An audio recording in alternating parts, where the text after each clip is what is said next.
සත්‍ය දැක්කට පස්සේ ඇත්තටම හැම එකක්ම මේ එයාට දැනෙනවා හැම එකක්ම නේද? ඇත්ත දැනෙනවා නේද? මේ මායාවකනේ අපි ඉන්නේ. ඒක. ඇත්තටම දැන් මෙතනදී සිද්ධ වෙන්නේ අවබෝධය තුළ මමයයි නැති වෙන්නේ. අර අහන්නේ එහෙමයි. උන්වහන්සේලාගෙන් මහණෙනි මේ ඇස නිට්ටයද? ඇස කියන්නේ පේන බවනේ. ඇස කියන්නේ මස් ඇහැ නෙමෙයි අරමුණුනේ. එතකොට පේන ඇහෙන එකක්වත් ඇත්ත නෙමෙයි. ඒක තමයි ප්‍රශ්නේ තේරුම.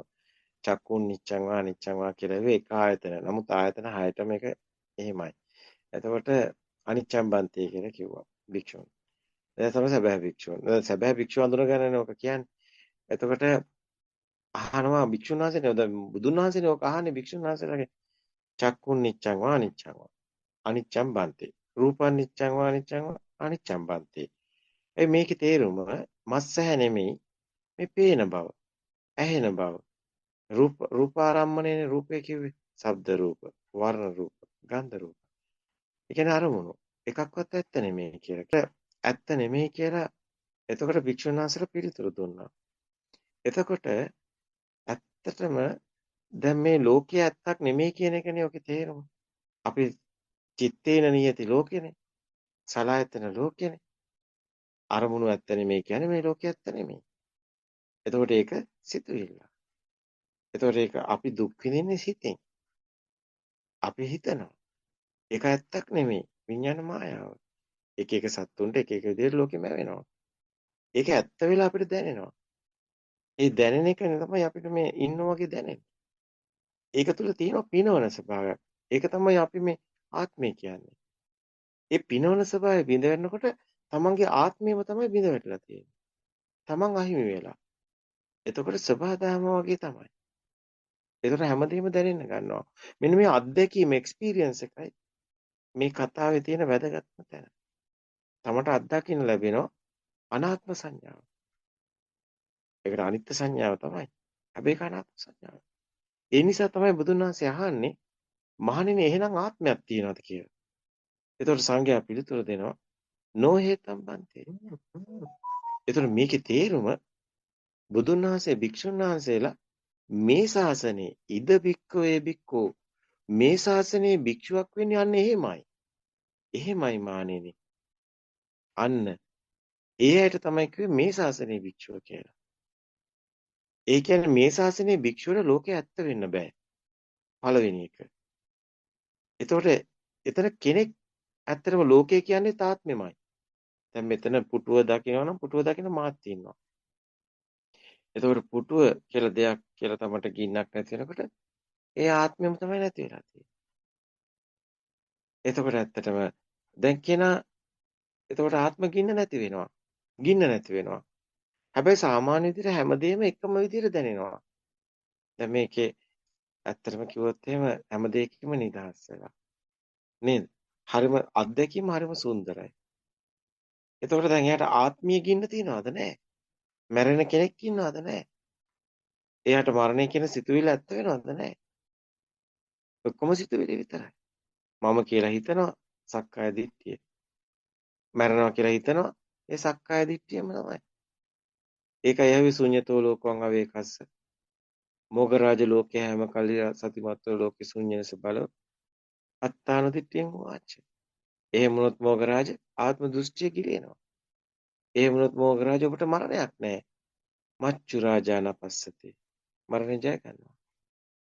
එතරයි තියෙන සැනසීමේ සුවය. ඉතින් ඇත්තටම මේක අත්දකින්න ලැබෙනවා. එතනයි තියෙන්නේ අධිගත සමාධිය. ඒ අත්දැකීමයි. ඉතින් එතන තියෙන නිර්වාණ සුවය. ඒක දැනුමක් නෙමෙයි. සිතුවිල්ලක් නෙමෙයි. ඒක දැනෙන එකක්. ඇත්තට කර්ම භූමියක් ඉතුරු වෙන්නේ නැහැ. කර්ම භූමියක කතා කරලත් වැඩක් නැහැ මේ හේතුඵල ධර්ම දකිනකොට.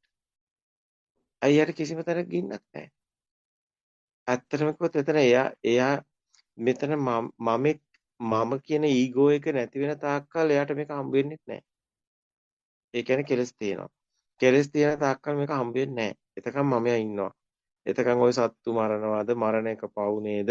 ඔය වගේව තමයි එන්නේ.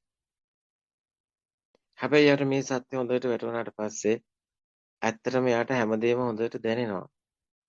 ඒකට හේතුව එතන එයා නැහැ. කෙනා නැහැ. කෙනා නැහැ කියන්නේ හැමදේම හොඳින් දැනෙනවා. හරිම සුන්දරයි. ඒ කියන්නේ Tamanට අම්මා හරි තාත්තා හරි දරුවෝ හරි අන්ධ දෙමව්පියෝ හරි නැත්නම් තමන්ගේ ආදරණීය අය ඒ හැම කෙනෙක්ම ඒ කෙනා විතරක් දැනෙනවා. Taman නැතුව දැනෙනවා. දැන් අපි සාමාන්‍ය මිනිස්සෙක් එයා පිට කෙනෙක් කියලා හිතනවා. දරුවෙක් එයා පිට දරුවෙක් කියලා හිතනවා. අම්මා කෙනෙක් එයා පිට අම්මා කෙනෙක්. මගේ කෙනෙක් නෙමෙයි කියලා හිතනවා. දැන් මම නැති වෙනකොට දැන් මෙතන මම නැති වෙනවා. මේ අත්දැකීම දැනෙනවා. ඒකයි බුදුන් වහන්සේ ප්‍රශ්න අහන්නේ. මහානේ ආත්මයක් තියෙනවද? නොහෙතම් බන්ති කියන්නේ සංඝයාට දැනෙනවා. ඇත්තටම මෙතන කෙනෙක් නැති බව. එතකොට එයා අනිත් දේවල් දැන් එයා අත්දැකීම බලන්නකෝ. මේ අත්දැකීම දැනුමක් නෙමෙයි. මේ අත්දැකීම ඒක බවට පත් වෙනවා කියප එක හරි. ඇත්තටම තමන්ගේ ඉස්සරහා කවුද ඉන්නේ? ඒ තමයි තමන්. ඒක ලොකු ආදරයක්. ඒක මහා ආදරයක්. ඒක මහා කරුණාවක්. බුදුන් වහන්සේ මහා ආදරය කිව්ව උතන්ටයි. අනන්තය දක්වා යන එකම කතාවක් කිව්වේ නිසායි.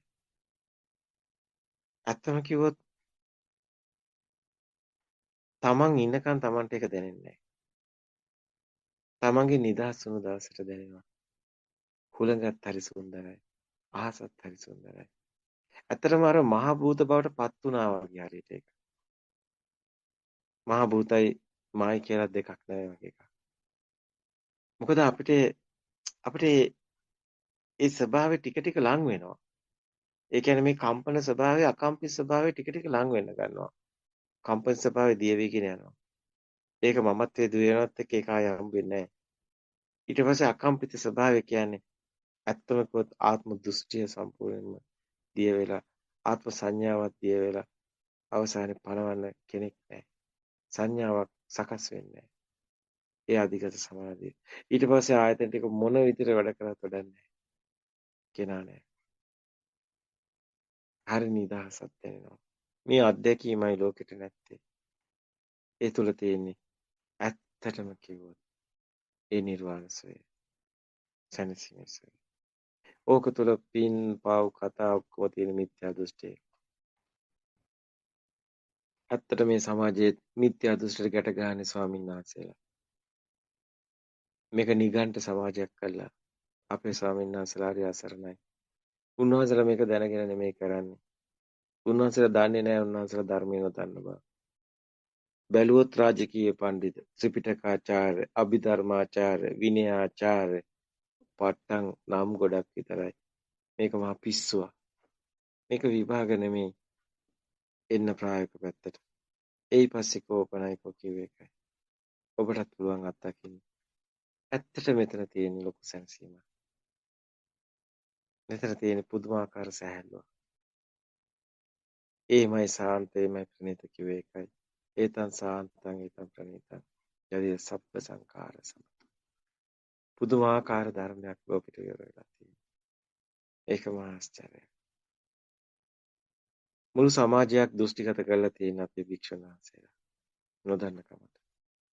මොකද අනිත් ආගම් වල දෙයියන්ට බාර දීලා දෙයියෝ ගාවට යනවා කියලා හරි සතුටින් මේ මිනිස්සු සැනසීමෙන් ඇත්තටම හුස්ම ටික යනවා දෙයියෝ ගාවට යනවා කියලා. ඒත් අපේ මිනිස්සු කර්මයේ ගාලා අවසානයේ අසීමිත කර්මයක හිර වෙලා අවසානයේ පුදුම විදිහට දුක් විඳිනවා. මේ නිසාම බෞද්ධ ආගම්වල කර්මයට ගැටගාලා තියෙන නිසා බෞද්ධ ආගම ගිලිහිලා යනවා. ලෝකෙන් බුද්ධ ආගම තුරන් වෙනවා කර්මයට ගැටගාලා ගියොත්. මේක හරියන්නේ නැහැ. දැන් ඇති කාලේ. දැන් සකස් වෙන්න කාලය ඇවිල්ලා. ආර්යයන් වහන්සේගේ හෙට දවසේ උස්ම ටික ගියත් අපි හැමෝගෙම ඉල්ලීමක් කරනවා. ඔබ මේ දෙට සවන් දෙන්න. තවදුරටත් මේ ලෝකයේ මිත්‍යා දෘෂ්ටි වල හිර වෙලා ඉන්න එකේ. ඒ තවදුරටත් මේ ලෝකයේ මිත්‍යා දෘෂ්ටියේ ගැට ගන්න ඉඩ දෙන්න එපා. හැම කෙනෙක්ම සත්‍ය අවබෝධ කරගෙන මේ ලෝකයේ මනුස්ස සංගතිය පිරිහිලා විනාශ වෙලා යාවි. සත්‍ය ලෝකෙට අවදි වෙන්න ඉඩ අරින්න. නැවතත් එදා තථාගත සම්මා සම්බුදු පියාණන් වහන්සේ ඒ හෙලි කරපු ධර්මයේ තමයි ලෝකෙ තිබුණේ. ඇත්තම කිව්වොත් සියලු ආගම් බිඳ වැටිලා ඒ බුදු දහම ලෝකෙට විවර වුණා. එදා තථාගත සම්මා සම්බුදු පියාණන් වහන්සේ පෙන්නපු ඒ සත්‍ය ඔබ දකින්න පුළුවන් නම් ඔබ හොඳට බලන්න ඇස්සරලා ලෝකෙ පුරාම ප්‍රචලිත වෙලා තිබිලා තියෙනවා. ඒක සත්‍යයක්. අද ලෝකේ තියෙන ඇත්තම රටවල් දිහා බලනකොට මේ දහම හරියට මේ දහම හරියට ලෝකෙ එළි වුණොත් අද මේ තියෙන ඉන්දියාවද ලංකාවද චීනෙද ජපානෙද කොරියාවද එහෙම නැත්නම් බටහිර රටවල්ද සියල්ල බුදුදහමට එනවා. ඒකට හේතුව ඒ තමයි ලෝකේ පරම සත්‍යය. මේ තරම් සැනසීමක් කිසිම ආගමක නැහැ. ඒකට හේතුව මේකේ මරණය පවා ජය ගන්න සත්‍ය කතාව. ඇත්තට මේක සතෙකුට තේරෙන්නේ නැහැ. මේක නමුත් මිනිස්සෙකුට වැටහෙනවා. මිනිස්සයා සත්‍ය අවබෝධ කරගෙන සසර දුකෙන් මිදෙනවා. ලෝකයට මේ ධර්ම යන්න නම් ඒ සත්‍ය ලෙසින්ම දේශනා විය යුතුයි. මේ ලෝක සත්‍යය කර්මයේ ගැට ගහලා අපේ ආමුදුරලු මේ ඇත්තටම කරන්නේ මහා අපරාධයක්. මේ මිනිස්සු සේරම නොමග අරිනවා. මේක කරන්නේ මේ මොහොතේ කීප දෙනයි. බුද්ධෝත්පාද දේශනා මනාකොට මේක එලි කරලා තියෙනවා. ඔබට ඒක අත්දකින්න ලැබෙයි.